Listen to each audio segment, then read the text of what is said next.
Section 1-1, mathematics and problem solving. Often these two words are used interchangeably as if they're exactly the same thing, but the truth is they aren't. Most of the time, we learn problem solving through practicing mathematics. So exercises in a math class, that's how we develop problem solving skills. But these skills take us beyond the classroom. Anytime there's a problem to be solved, we need to use the rational thinking that we've developed in math class to solve those problems, even if numbers, so math, is not obviously involved. So in this section, we're going to talk about the 4-step problem-solving process, and we're going to go through some examples of how to use this process to solve problems, of course, in the context of mathematics. Let's start by looking at an age-old problem, Gauss's problem. So Carl Gauss is a mathematician from long, long ago, and there's a story that says he was a bit of a troublemaker in the classroom. Smart kids usually are. I'm sure you've heard that. They get bored. So Carl Gauss and his classmates were told to find the sum of the first 100 natural numbers. Naturally, you'd think that would take a long time. The teacher expected it to keep the kids busy, but Gauss was able to answer almost immediately. So we want to know, how might he have done it? The first step of our problem-solving process is to make sure that we understand the problem. And that might require us to go back and reread the question. It might require us to read the question out loud. It might require us to annotate the question. So let's practice that. If you come across a word that you don't recognize the meaning of, for example, a natural number, maybe some of us have not seen that phrase before, and so we think, what the heck is a natural number? Well, if you don't know, we need to look it up, because we can't truly understand the problem if we don't know what the wording means. So if we look that up, we'll find that natural numbers are the numbers that start from 1 and increase by 1. So 1, 2, 3, 4.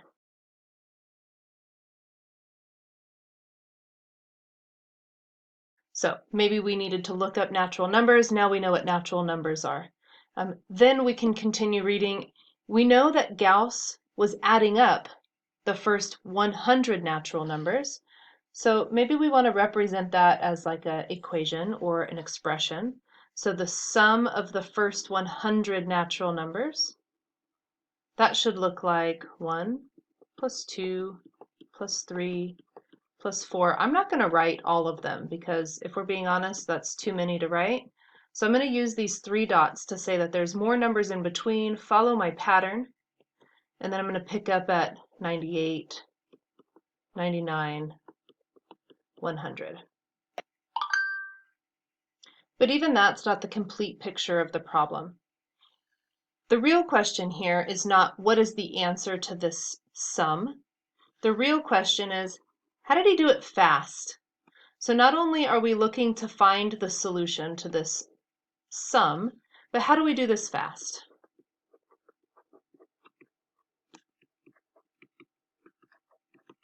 Now, if Gauss did not have access to a calculator, which we don't expect he did if this was long, long ago, he couldn't have just whipped out a calculator and typed in 1 plus 2 plus 3 plus 4 plus 5. And truly, even if we do that now with our calculators, we could make a typo so fast. So there's got to be a faster way to do this without a calculator. And that's really the problem that we're trying to solve. So when we are in step 1, understanding the problem, we're going to read the question multiple times. We might even translate the question into our own words, kind of like telling it as a story to someone else. We can annotate the wording of the question. We can look up words, and we really want to break it down. And we're going to spend quite a bit of time in step 1, because if you don't understand the problem, you can't do step 2, which is devising a plan. You wouldn't make the right plan if you didn't understand the problem. Okay, so we have step 1 down. We understand the problem. Now we want to move on to devising a plan. And in our textbook, there's a few different strategies for devising a plan. And that's part of your reading assignment, is to go through, read the different strategies. For this problem in particular, I'm going to show you the strategy of looking for a pattern.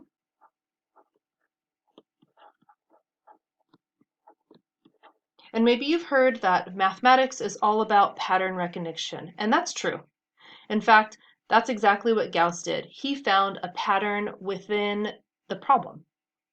Now, looking at the sum that we have, you might recognize, well, the pattern is we're adding numbers together, counting up by 1, and that's true. But there might be more patterns going on. So let me show you the pattern that Gauss found. I'm going to start this off by I'm going to combine a few of the problem solving strategies. I'm going to show you a smaller problem first. I'm going to show you the pattern in this smaller problem, and then we're going to extend it to the bigger problem. So maybe we wanted to add up the numbers 1 through 5. So the first 5 natural numbers, we could do that really fast on a calculator. We might even be able to do that really fast in our head if we're quick with addition. But I want to show you the pattern that exists here. So the first thing I'm going to do is say I'm looking for a sum that I'm going to call S that's equal to the sum of the first 5 natural numbers. So I'm letting S represent what that sum is, even without calculating it. And then I'm going to remember that addition works forwards and backwards. So I wouldn't have to start with 1 plus 2. I could start with 5, and then plus 4, and then plus 3, then plus 2, then plus 1, and I should get the same sum, S. But here's where the pattern comes in. So this is kind of neat. Maybe you already see it because you read the textbook, but maybe you didn't see it even after reading the textbook. If I start to group the numbers vertically, the sums that I get from these pairs all add up to the same thing. So 1 plus 5, 2 plus 4, 3 plus 3, those all add up to 6. So if I take the sum that I want and I combine it with that same sum in reverse, I'm going to create 5 groups that add up to 6.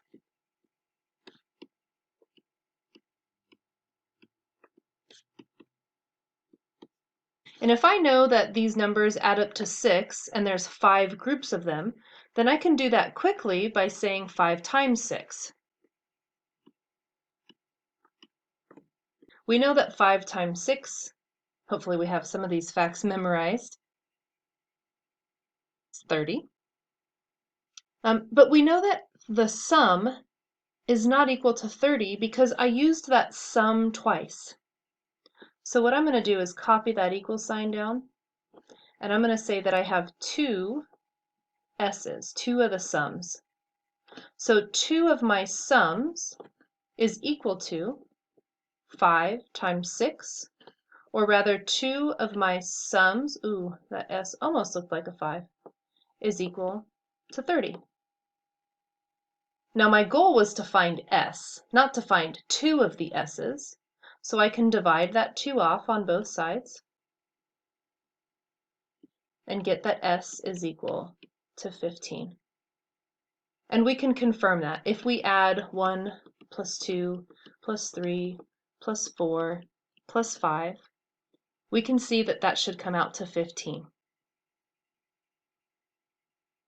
3 and 4 is 7. 7 with 3 is 10. Plus 5, that's 15. So the pattern that we recognized is that if we take our sum and stack it up on top of the reverse order of those numbers, that we can create these groups that add up to the same number. That's the pattern. That we had 6 plus 6 plus 6 plus 6. We're going to use this pattern as our plan to add 1 all the way up to 100 really fast. So I'm going to clear the screen, and we're going to use this same idea to apply to the problem at hand.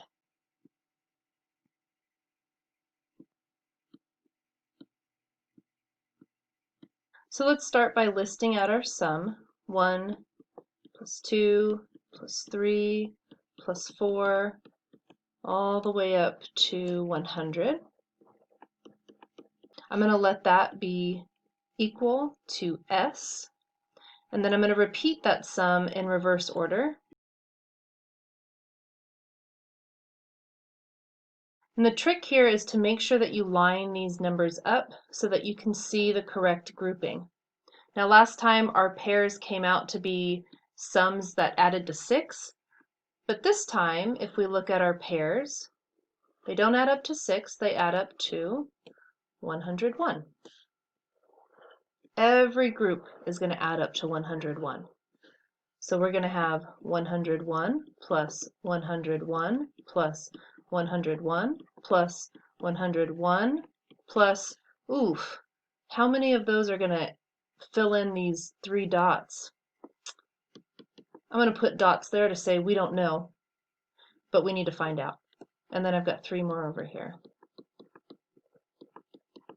And then we're going to copy down our equal sign and say that 2 times S is equal to 101 plus 101 plus 101 plus 101. Ooh, how many times? How many times are we adding 101? Well, for each term in our sum, we're creating a pair that adds to 101. So we have 1 here, 1 here, 1 here, 1 here. That's 4. Then we're going to go 5, 6, 7, all the way up to 100. So we should have 100 groups that add to 101. So our shortcut then, instead of adding 101 over and over until we get 100 times, we're going to take 101 and we're going to multiply it to 100, just like we did with 5 times 6. And of course, that's not the sum we're looking for. That's twice as much as we want. So I'm going to divide my equation here by 2 so that I can get S is equal to 101 times 100 divided by 2. Now there's a few ways that we can go about trying to simplify this. I'm going to do it by hand. Of course you can type this in on a calculator, but it's not that bad if we take a shot at it by hand. I'm going to reduce 100 divided by 2 to turn that into a 50. So then I have that S is equal to 101 times 50. And if we want, we can type this into a calculator as well to get 5,050 as our final answer. And if you want to, you can double check this. We have technology like Excel spreadsheets. You could do the sum of the numbers 1 to 100, and you'll find that it's true. It does add up to 5050 or 5,050. So our pattern works. That's pretty cool. So we did understand the problem and devise a plan. We did step 3. I didn't exactly state that we were moving on to step 3, but as soon as we found the pattern, we used it to solve our problem. So what we just did was carry out the plan. And now it's time to look back. Yes, we have the answer, we've solved the problem, but we need to take a minute to look back for a couple of reasons. One, make sure that we actually answered the question that was being asked. So if we put 5,050 as our answer, that would be wrong because the question wasn't, what is the sum? The question was, how did we do it so fast? So our answer would be, he found a pattern, he followed the process that we just used, and we could show it. That would be the answer to the question. Another reason why we look back is because sometimes it's worth generalizing the plan that we used to a bigger problem. What if my question was, how do I add up the natural numbers 1 to 1,000? Can I still do it? Can I adjust this plan to fit a problem that large? Or maybe just the numbers 1 to 50? Can this plan work for that? So let's take a minute to take a look and see if we can generalize this. When we worked through this problem, we did a few things in a very general way. We created a sum equal to S. We doubled that, but reversed it, and then we created these groups. That led us to an equation that said 2S is equal to 101 times 100. And I kind of want to start from there. So let's start from right here, and we want to break down what we did. 2S, that's because we doubled the sum. So hopefully we remember why the 2S is there. The 101, that came from the pair of numbers that we added vertically. So 101 came from adding the first term. The first term in our sum is 1. And we added it to the last term. The last term in our sum is 100. So if we wanted to change this to be applied to a larger problem, like the sum of 1 to 1,000, our first term would be 1, our last term would be 1,000. So instead of 101, we'd have 1,001. And then there's another part, this 100 that we have in the second parentheses. That came from the number of sums of 101 that we had. So we counted that we would have as many of these sums as we have terms in the original problem. So that number 100 is the number of terms in the original sum.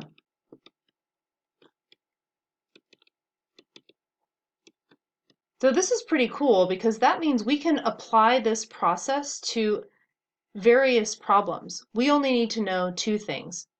What is the sum of the first and last term?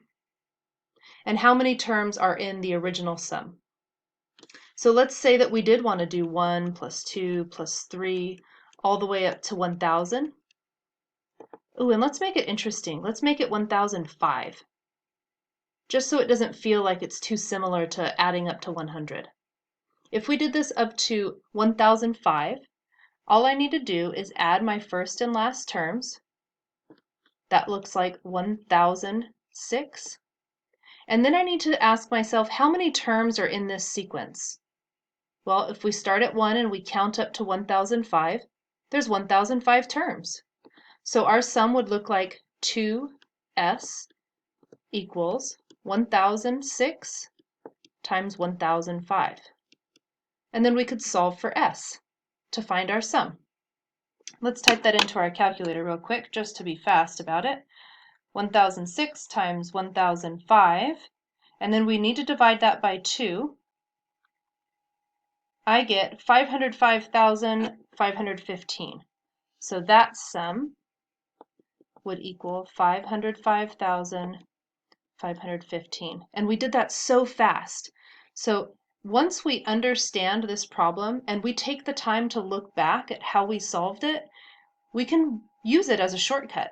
And we'll never have to do that lengthy looking for a pattern process again because we generalized it. Now that we've taken the time to generalize the problem, let's take a look at how we can solve similar problems using that same technique.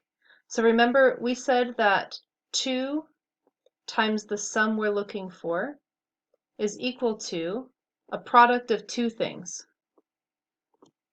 We're multiplying the first term plus the last term,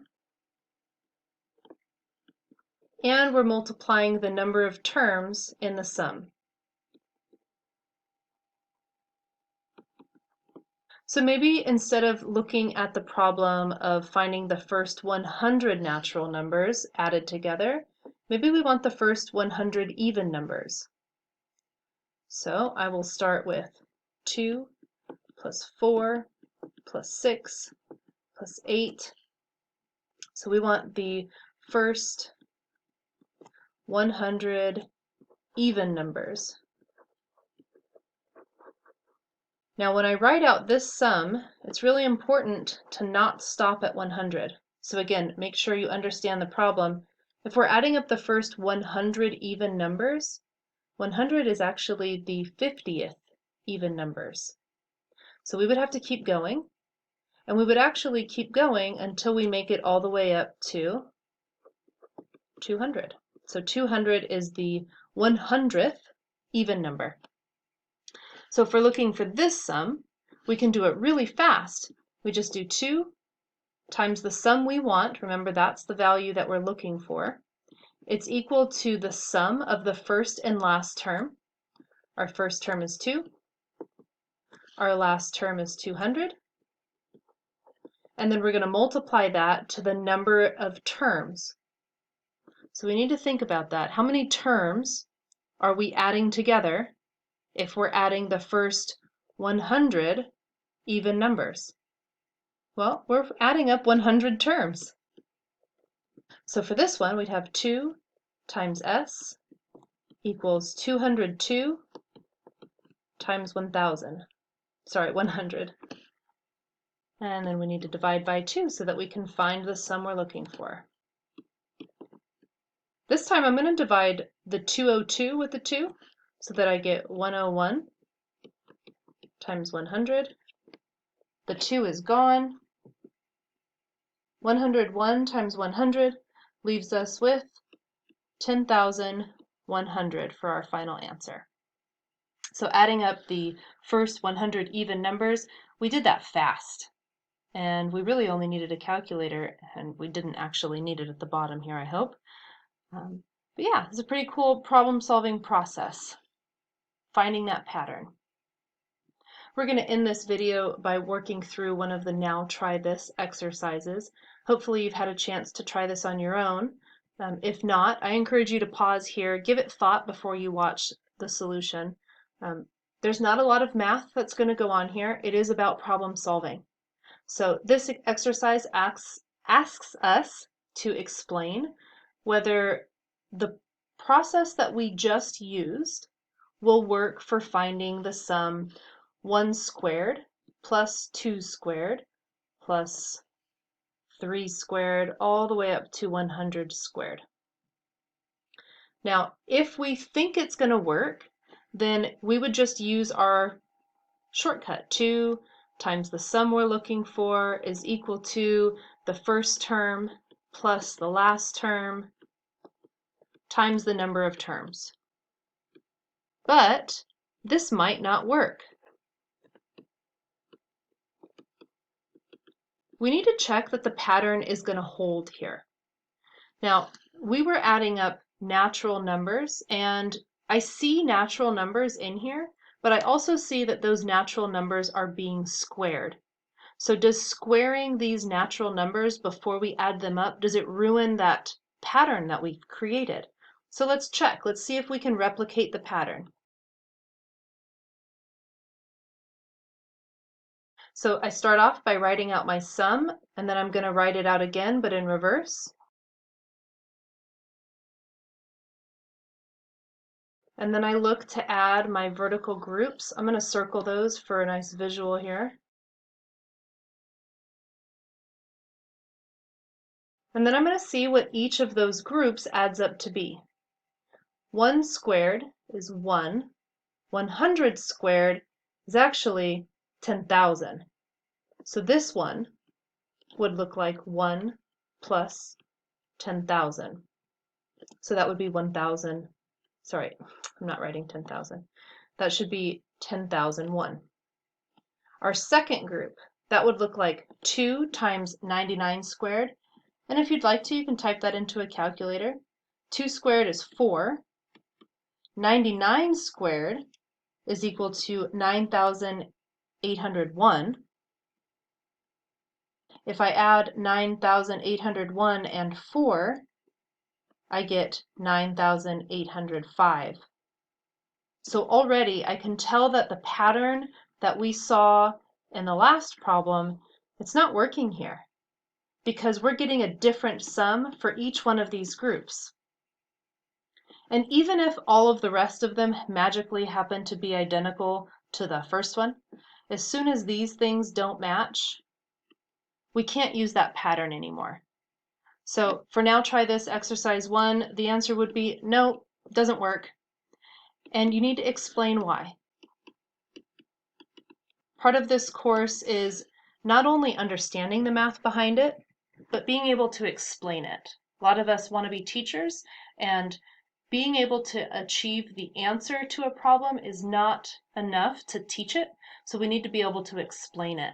And I really look forward to seeing everybody's different perspective on how they're explaining this reason why this doesn't work. It'll all sound a little the same, but I'm excited to see the small differences.